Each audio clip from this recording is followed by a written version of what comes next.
Bismillahirrahmanirrahim. Assalamualaikum warahmatullahi wabarakatuh. Waalaikumsalam warahmatullahi wabarakatuh. Kembali lagi dengan tim dari Raja Wali Nusantara. Ini merupakan video yang ketiga,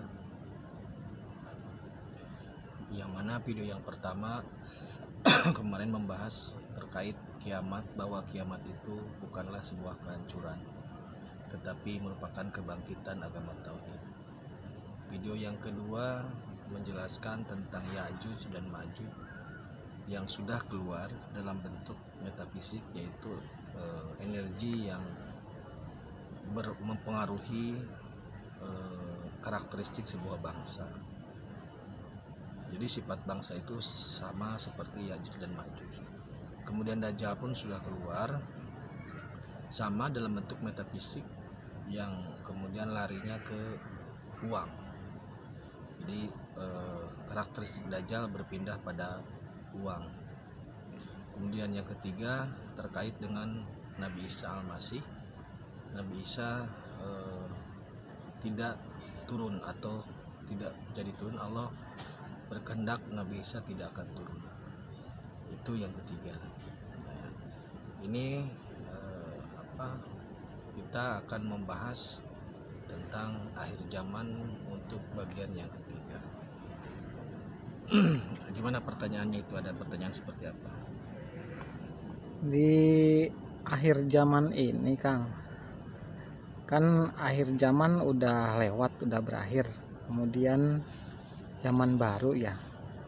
Kondisi masyarakat di zaman baru ini kira-kira seperti apa nih?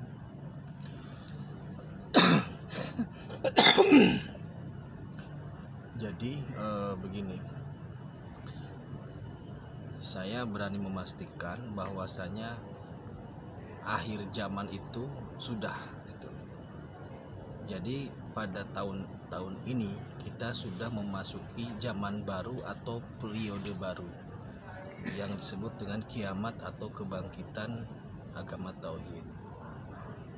Nah, di akhir zaman dan masa transisi ini, situasi bumi, situasi masyarakat itu memang ada pada titik kebuntuan. Kenapa terjadi kebuntuan? Karena kebanyakan itu berorientasi pada materi. Jadi seperti begini, bersekolah untuk bekerja supaya mendapatkan materi, berpolitik bukan untuk kesejahteraan tapi untuk kepentingan pribadi yang ujung-ujungnya materi. Nah, dan pada akhir zaman ini semua hal, hampir di semua bidang itu karakteristik dan orientasinya materi. Dalam dunia pendidikan itu tidak lepas dari materi, sehingga pendidikan itu sangat mahal. Di kesehatan pun sama. Di politik pun kos politik sangat tinggi.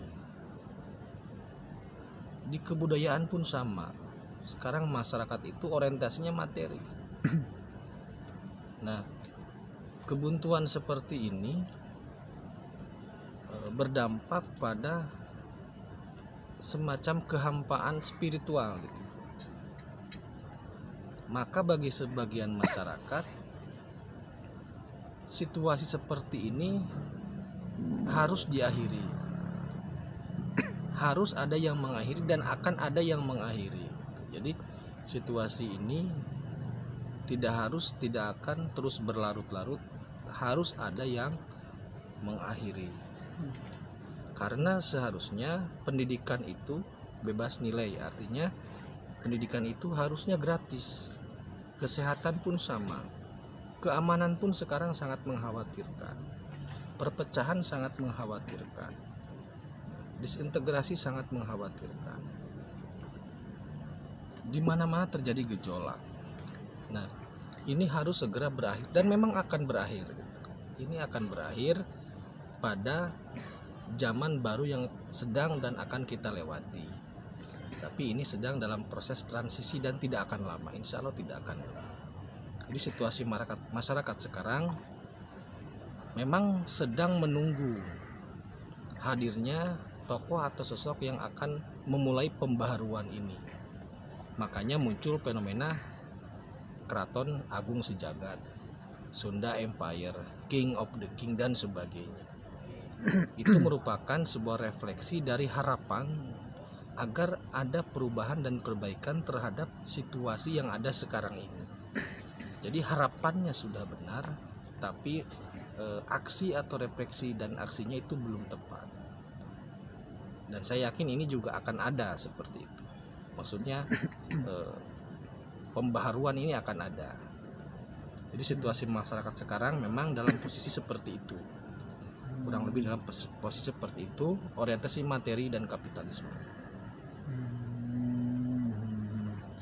Nun sewu apa ngapunten Kang. Kira-kira sosok atau siapa gitu yang bagaimana yang ditunggu-tunggu untuk hadir di zaman baru ini, zaman kebangkitan ini?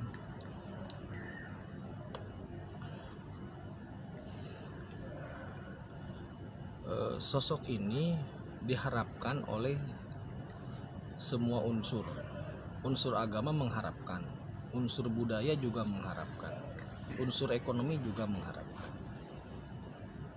Nah, seperti halnya umat Islam itu saat ini sedang menunggu Imam Mahdi dan Nabi Isa. Para kiai yang saya dengar mengabarkan bahwa Imam Mahdi itu akan lahir dari keturunan Rasulullah. Namanya mirip Rasulullah dan nama bapaknya juga mirip nama bapak Rasulullah. Itu Imam Mahdi itu. Itu yang ditunggu oleh umat Islam. Oleh orang Jawa ada juga sosok yang ditunggu, yang sekarang sedang fenomenal, yaitu Satrio Piningit. Jadi semua unsur, semua lapisan masyarakat, semua lapisan semua unsur lah itu sudah dan sedang mengharapkan, sedang menunggu adanya sosok-sosok tersebut. Karena dalam situasi seperti ini hanya sosok tertentu yang mempunyai pengaruh wahyu yang bisa menyelesaikan semua permasalahan dari mulai aspek keagamaan, sosial, ekonomi, politik, dan budaya. Jadi bukan yang sifatnya parsial saja, tapi harus yang sifatnya holistik dalam menyelesaikan permasalahan seperti ini. Nah, apakah sosok itu sudah ada? Yang pertama, Nabi Isa sudah jelas, saya jelaskan di bagian kedua tidak akan turun karena nanti akan melanggar sunnatullah. Jadi Allah tidak akan melanggar lagi. Bukan, maksudnya begini, kelahiran Nabi Isa itu mukjizat. Nah, kalau sekarang diturunkan lagi dalam bentuk utuh, itu ada sunnatullah yang tidak sesuai lah seperti itu. Jadi bukan malah menimbulkan permasalahan baru. Kalau menurut saya seperti itu. Jadi Nabi Isa tidak turun, yang ditunggu berarti sekarang bagi masyarakat Muslim Imam Mahdi, bagi masyarakat Nusantara atau khususnya Jawa Satrio Piningit. Dua sosok itu yang bisa kita harapkan untuk hadir. Jadi sosok itu yang akan mampu membawa ke era baru ini, zaman baru ini. Insya Allah saya pastikan iya. Walaupun nanti perannya beda-beda. Maksudnya begini, sosok seorang pemimpin atau pemimpin pembaharu ini haruslah sosok yang memang memiliki tuntunan langsung dari Allah Subhanahu wa Ta'ala. Nabi bisa menjadi rasul dan menjadi raja di Madinah itu karena wahyu, karena tuntunan wahyu. Nah, saya berpikir bahwa sosok ini pun, baik itu Satrio Piningit ataupun Imam Mahdi, mendapat bimbingan langsung, tapi bukan berupa wahyu, karena wahyu sudah selesai untuk kenabian, bentuknya ilham. Jadi saya yakin sosok ini adalah sosok yang langsung dituntun oleh ilham, sehingga bisa menyelesaikan permasalahan bangsa, bahkan permasalahan dunia. Jadi dari sini saya berpikir bahwasanya sosok ini yang akan merubah dunia, dua sosok ini yang akan merubah dunia, baik dunia secara agama, ekonomi, sosial, dan budaya, dan intinya seluruh permasalahan di masyarakat baik di Nusantara ataupun di dunia akan diselesaikan oleh dua sosok ini. Nah, dua sosok ini memiliki frekuensi yang sama, tapi tidak mungkin mereka akan bersama-sama memimpin. Maksudnya gini, tidak mungkin ada matahari kembar. Jadi salah satunya itu apakah Satria Piningit atau apakah Imam Mahdi. Imam Mahdi ini sekarang agar lebih mudah kita definisikan sebagai sosok sosok soleh, sosok ulama dari keturunan Rasulullah. Biar lebih mudah dipahami aja. Walaupun sebenarnya Imam Mahdi itu adalah sosok yang akan memimpin pembaharuan ini. Jadi dari dua sosok ini nanti siapakah yang akan memimpin? Apa Imam Mahdinya itu siapa? Apakah dari tanah Jawa atau dari tanah Arab? Apakah dari keturunan Rasulullah yang menjadi Imam Mahdinya atau dari keturunan Jawa? Nah itu, jadi Imam Mahdinya itu nanti dari salah satu itu sebagai pimpinan untuk melakukan pembaharuan terhadap keadaan seperti ini. Dua-duanya ada dalam frekuensi yang sama, yaitu mengusung pembaharuan tauhid. Yang pokoknya itu tauhid dulu, karena itu fondasi dari kesadaran berketuhanan. Jadi Imam Mahdi ini atau Satrio Piningit ini atau sosok yang ada di Arab ini, hal yang pertama dilakukan adalah menegakkan agama tauhid di Islam, di Katolik atau di Kristen ataupun di Hindu. Jadi nanti dua sosok ini akan berduet lah istilahnya untuk mengembalikan ketauhidan setiap bangsa, setiap agama. Dan karena dua sosok ini beragama Islam, maka identitasnya memang Muslim. Tapi mereka berdua ini tugas pokoknya bukan hanya untuk orang Islam, tapi sebagai sosok yang akan merubah atau akan melakukan pembaharuan untuk kembali menegakkan tauhid pada setiap agama. Intinya tidak ada pembedaan bahwa kamu agama apa, tidak, tapi yang penting Tuhanmu satu, Tuhan aku satu. Kita menuju Tuhan yang satu. Jadi di situ intinya. Karena begini, dalam agama Islam pun sekarang walaupun Tuhan yang mengaku bahwa la ilaha illallah, Tuhan saya hanya Allah, tetapi pada prakteknya ilah-ilah lain itu sudah ada, seperti uang, seperti harta, seperti pendidikan, seperti jabatan, seperti posisi, seperti gelar dan sebagainya.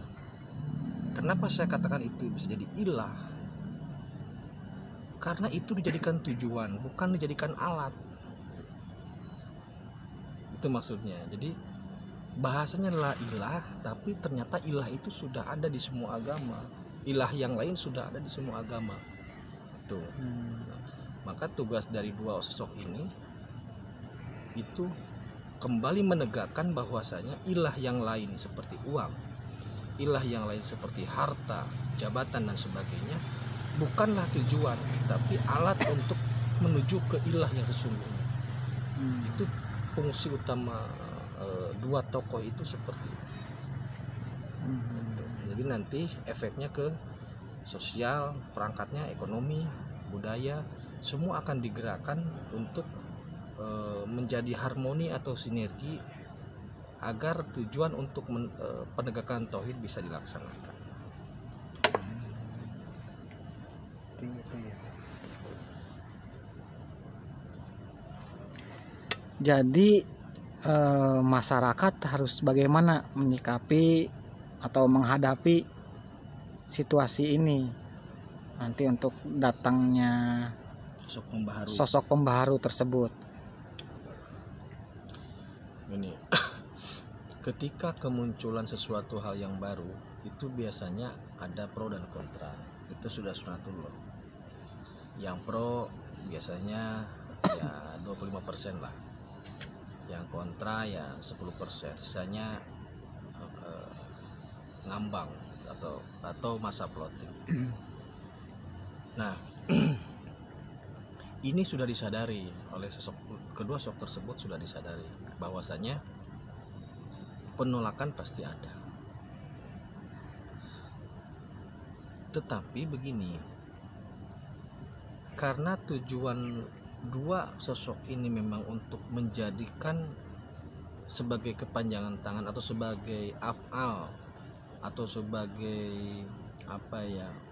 pelaku pembaharu yang diperintahkan Allah untuk menjadi pelaku pembaharu di bumi ini, maka mereka tidak akan banyak berpikir, mereka hanya melakukan saja. Nah, terus masyarakat sikapnya bagaimana? Begini, Allah itu sudah menjanjikan bahwasanya bumi ini akan dijadikan seperti surga, baik dalam tatanan sosial maupun dalam tatanan kesejahteraan ekonomi dan lain sebagainya. Jadi fitrah akan mengembalikan fitrah manusia, karena sebenarnya manusia itu sangat mencintai kedamaian, sangat mencintai ketenangan dan sebagainya. Ini akan diusung oleh dua sosok pembaharu itu. Nah, terus bagaimana yang menolak? Nah, Allah sudah menjanjikan bahwasanya bumi ini akan diwarisi oleh orang-orang yang soleh. Maka yang menolak bagaimana? Akan ditinggalkan, tidak akan dipedulikan.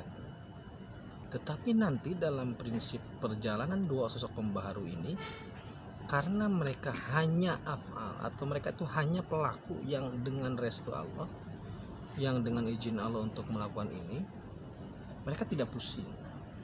Orang-orang yang melakukan penolakan terhadap mereka nanti akan ada solusi tersendiri, tidak akan dibiarkan begitu saja. Jadi bumi ini tidak akan dibiarkan jatuh lagi ke tangan orang-orang yang salah. Terus bagaimana sikap kita?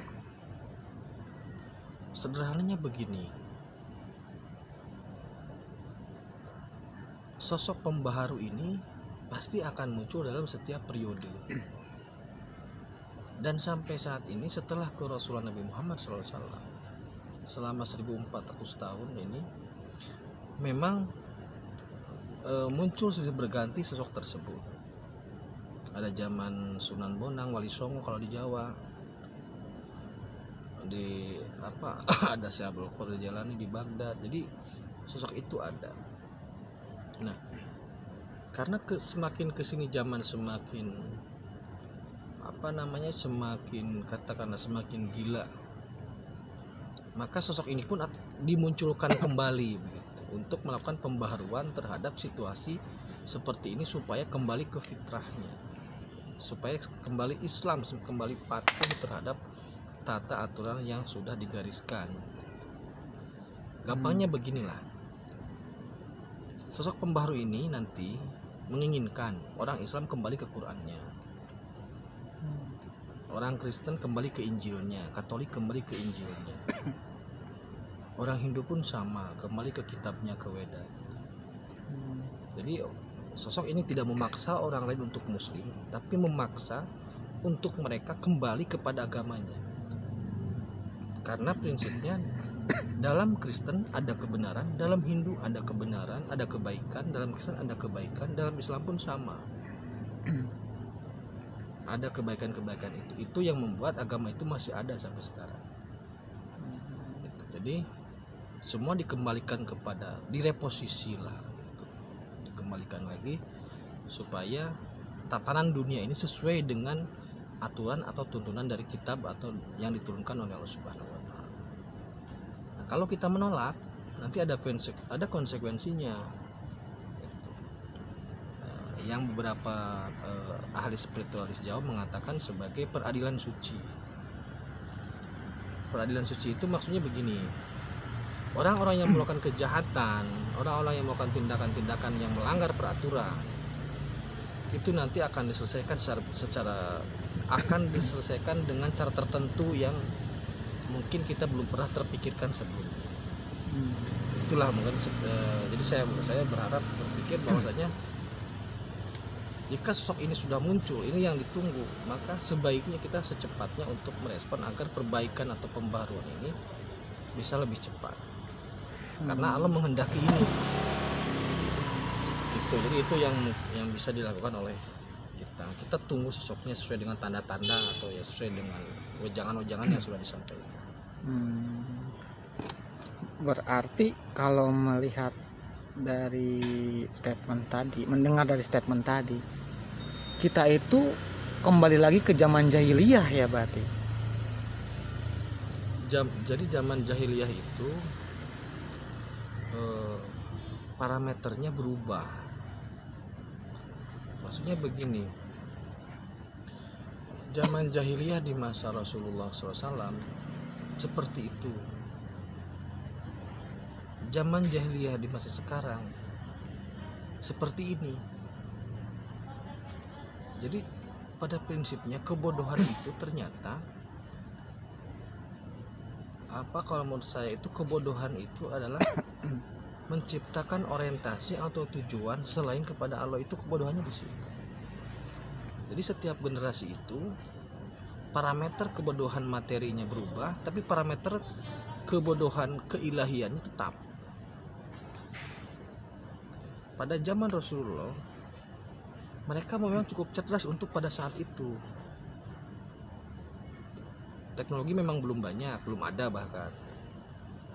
Jahiliyahnya itu lebih ditekankan kepada ketauhidannya.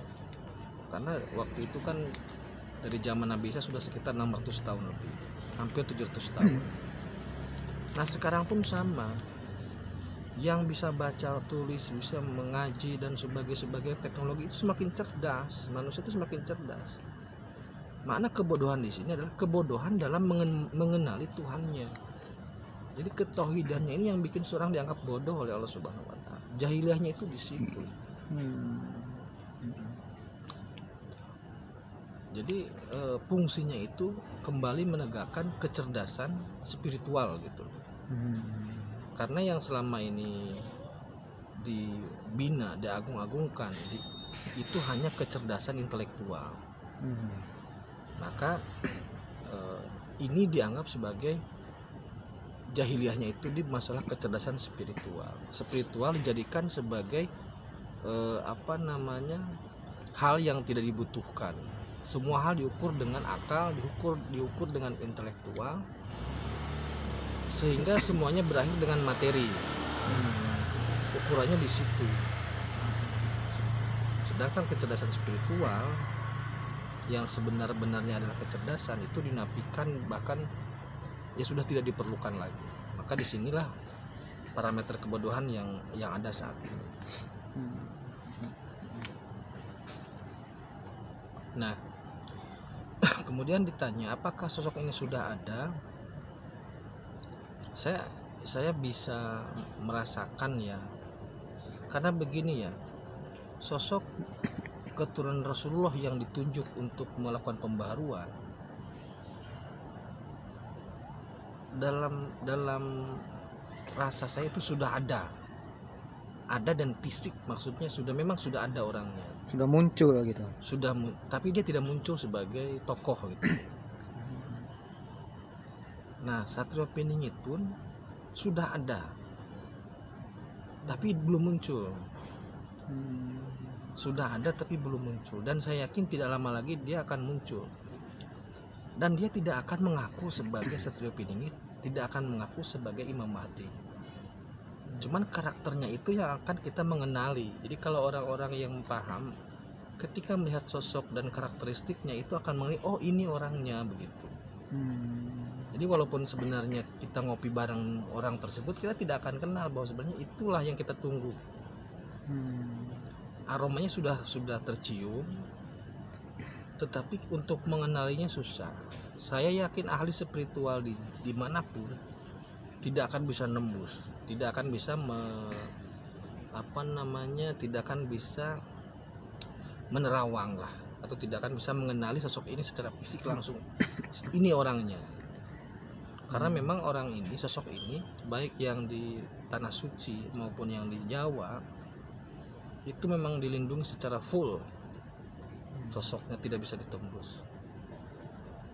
Itu nanti kita ke depan bisa berbicara di bagian 4 lah, kita bisa membahas masalah atau terkait dengan identifikasi sang satria seperti apa, ya, dan juga Imam Mahdi seperti apa dan geraknya bagaimana. Yang jelas mereka berdua ada sosok yang melakukan usaha upaya penegakan kembali tauhid, jadi pembaharuan di bidang tauhid, nanti yang efeknya ke ekonomi, sosial, budaya, politik dan sebagainya.